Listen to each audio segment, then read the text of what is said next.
Alright guys, what is going on? Oink here, and in today's video I'm going to be covering how to set up tunes differently for different tyres that you're going to be using. Today's subject is the Mercedes-Benz C63 AMG, and like I said, I'm going to show you, whilst you can use just the same setup, have one setup for your car and just interchange the tyres when you need to. If you really want to maximize, the performance of the car, you really want to have separate tunes for different types of tires.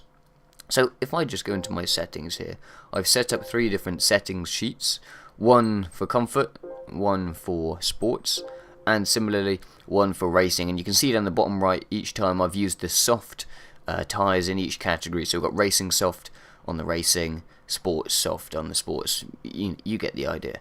So first of all, if I start off with comfort, now the idea behind this is that the tyres themselves obviously perform at different degrees, the comfort being the least well performing and the racing being the most high performing.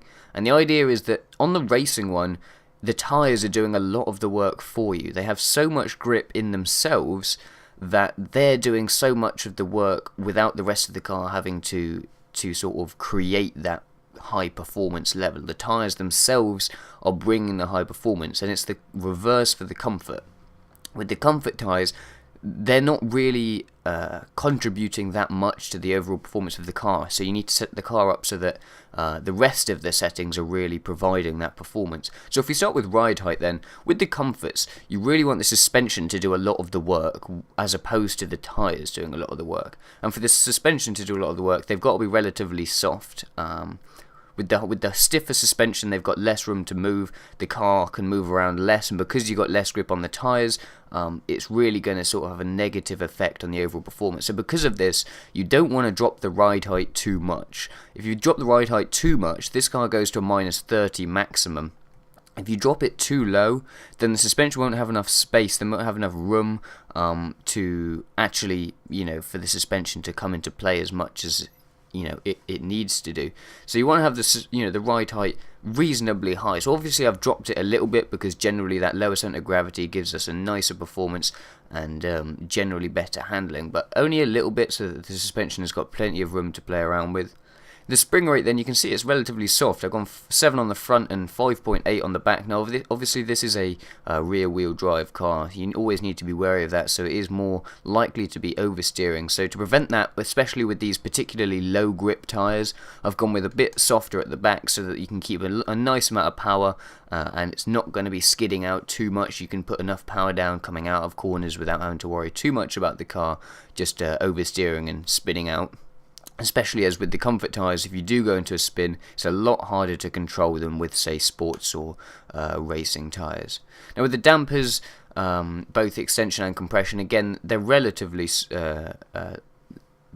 soft, I guess you could say. With the extension dampers, I've gone with 4-on-4 on the back, just so that they keep good contact with the ground both at the front and the back, so that we're not getting too radical a change as the car's weight is thrown around.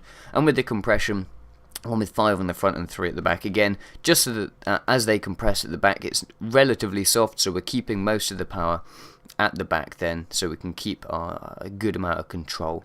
With the roll bars, generally this kind of corresponds with spring rate, so the lower the spring rate, you want a bit more on the roll bars, just so that you're not swinging around all over. If you have low spring rate, low roll bars, it's just going to be rolling everywhere and it's going to be really difficult to control. So I've kept them relatively high with 4 on the front and 5 on the back, and a small amount of camber just to increase our speed through the corners, and a little bit of positive toe, just so that we can keep it, again, coming as we accelerate out of the corner, just so that we get that nicer stability and it's not going to be swinging wildly around, and, relatively good traction. In the limited slip diff, you can see here we've got a sort of a high initial torque. So this is if the wheels start spinning, which they're quite likely to do on the comforts, is not going to have too much effect and it's not going to be transferring power around the place. Again, with a high acceleration sensitivity, and the braking on this car is relatively stable, so we've just gone 25 on the braking. On the brake balance, I've put it slightly further towards the front. Now this just gives a slightly better braking, especially with the comforts. They have low grip, so the braking really isn't that great. Just throwing it a bit to the front so we get slightly more sharp braking, and also not going to be oversteering too much by having it too far at the back and locking up those back tyres. So if I show you a little clip here, and you can sort of just get the idea of how the car's handling with those settings. For the most part, we're going to be riding the corners without too much gas, just nice and steady pace. We don't want to throw the back end of the car out. Equally, we don't want to whip the steering around too quickly, as that can kind of put it into a spin. You can see here, just riding it nice and gentle, trying to get the line smooth. A little bit too much gas can cause it to oversteer on the exit. You can see there, I managed that exit nice smooth. As long as you keep the gas smooth on the outside, really doesn't spin out too much coming out of these corners. On the chicane here, the suspension holds up nicely. A little bit of oversteer on the exit when it just comes out a little bit flat, but again, just letting off the gas allows me to control that. Coming through the corner at speed there, again, keep my stability, I don't lose that, that's real nice. And then braking from speed, fairly stable, a little bit understeer turning in there, but as long as we keep our speed sensible, very easy to make those turns, and we're not losing control even when coming in at high speed. Okay, so if we compare that now with the sports setup, you can see I've dropped the ride height further, so we're going slowly more towards the tyres being more of the controlling factor in the car rather than the actual settings on the car itself. So we've lowered the ride height more, and in conjunction with that, increase the spring rate. So as the spring rate goes up, you've got more sort of allowance to drop the ride height, because the suspension is not going to be depressing as much. It's not going to need as much ride on the suspension. Therefore, we've got more room to drop the car down and increase that low center of gravity and that higher traction and general control. So again, like I said, as we increase the spring rate and the stiffness of the suspension in general, we've got more room to play around with dropping the ride height, and generally that is going to increase our performance. So you can see the ride height's down at roughly 10, and the spring rates are up between sort of 8.8 and 7.5 there. Again, we're keeping most of the slackness at the back, so the power's staying at the back, keeping the nice control. The dampers 5 and 6 and 6 and 5, just so that on the compression, then we're still at the back, but the extension, the front wheels remain in contact with the ground, so we're not going to be just absolutely wrecking those back tyres there. We're going to have nice all four wheels on the ground at all time, hopefully. And you can see the roll bars, I've slightly decreased the stiffness on the roll bars, like I said, as the spring rate goes up. You want to generally cut back on the roll bars so that it can allow the car just to move a little bit more. And of course, we've just increased the camber angle slightly more. With the more grip, we can have more camber. The tyres can really use that camber because they've got more grip, and it's going to have more of an effect. We've still got a slight positive toe just so that we can keep a good overall control, as I said, coming out of there. These are just the sports, so they can still slip out, but you've just got general more control. Again, we'll show you some gameplay here just of that, and you can see what I'm talking about. For the most part, I was driving this a little bit more aggressively. You can see there we've got a tiny bit of oversteer, just putting the gas a bit too quickly in on the outside of on the end of the corners.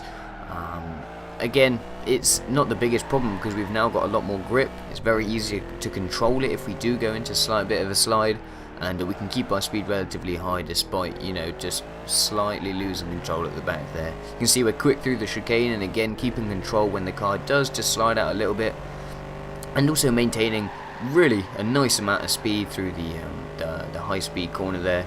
Braking into Gambon corner equally, keeping a lot of speed through there. We've got no understeer this time, and it's almost perfect to make through those apexes, and this car really does just handle really nicely through the corners. Okay, so finally then, with our racing setup, you can see here we've got the racing soft tyres. Now these tyres have got so much grip that they're really going to be the defining factor of the setup. We're relying on those to produce our performance, and so we increase the spring rate again. Now when you've got that increased spring rate, it's got a sharper feel to the handling. As you turn, it's got that more sort of sensitivity, I guess you could say. It's generally a stiffer car on the whole, and because of that, it's got that more like sharpness to the turning. And because the tyres can handle it, because the tyres have got that grip, we're allowing the tyres to use their grip as opposed to just softening the suspension and sort of making the suspension do the work when they don't need to, because the tyres are just so high performing. So as we stiffen it, we really allow the tyres to use that really high grip that they have. This will obviously have more wear on the tyres, so in an endurance race maybe that wouldn't be the best idea, but this really does allow us to get the most out of our performance. Again, as we increase the spring rate, we've got more allowance to lower the ride height, so we can now drop the car right down. I've gone with a -20, -18. I'm sure I could even take that lower. As I said, this car sits -30 maximum, but we can lower that ride height pretty far down, again increasing that overall stability and low center of gravity that we really want when we're building that racing setup. Again, with the dampers on the extension, we've just increased it slightly, just so that the wheels will still remain generally in contact with the road.